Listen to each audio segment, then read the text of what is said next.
Okay, so let's have a look at the BGP connected sites. So here they are, it's CE4 and CE3. Now there's a couple of special cases here, but to begin with, we've got the VPNA set up as before. It's instance type VRF. We're going to be doing VRF export and VRF import to get the routes into and out of the L3 VPN.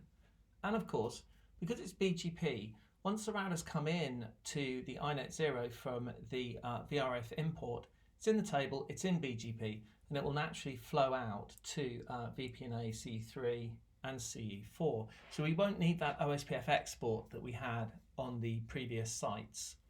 Okay then, so we can see that BGP is configured inside the VPNA. We've got the group, the PRAS, and the neighbor. Now, there are some special cases here. The first special case is the fact that CE4 has been configured with an incorrect AS number for the core. So CE4 has been configured to appear with 23890 in error. Of course, that's going to cause a problem on the core. We don't want to have to ask the customer to change it. It's set as it is. How can we accommodate the customer in this instance? Well, firstly, we could use the command local AS. And local AS allows the Juniper to pretend that it's in AS 23890. Of course, that would result in some unusual path information coming in. But we've been instructed here that we're not allowed to use the command local AS. Okay, so what we can do instead is use independent domain.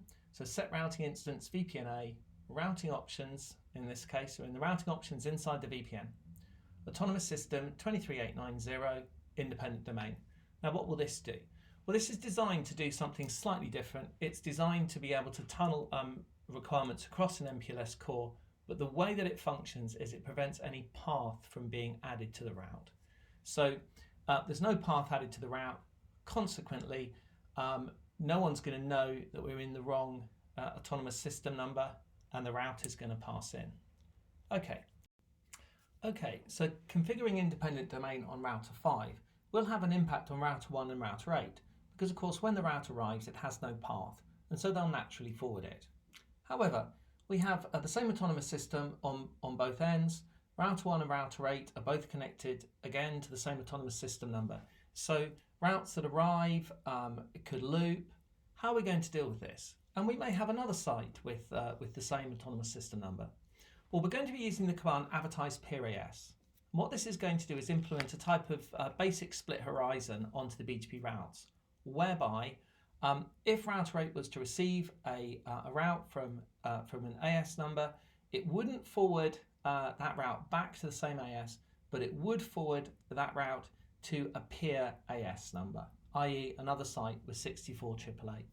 Now we've been told that our site CE3 and CE4 are able to handle loops, and they really will be receiving them because router 1 and router 8 are connected to the same site. They're both going to be running advertise PRAS, and what this means is routes coming from 64888 that go across to router 1 will be passed to the site, and vice versa. However, as we know, routes coming from CE4 will have no path when they arrive on R1, R8. So that's the first of the major things, the fact that CE4 was configured in error. We're running independent domain. It's going to keep the path clear. At the same time, the other way that we're going to be forwarding all of the routes and bypassing BGP route loop protection mechanisms is to be running advertise PRAS. Of course, these sites need to be configured so that they don't get themselves into loops, and we've been told that they are.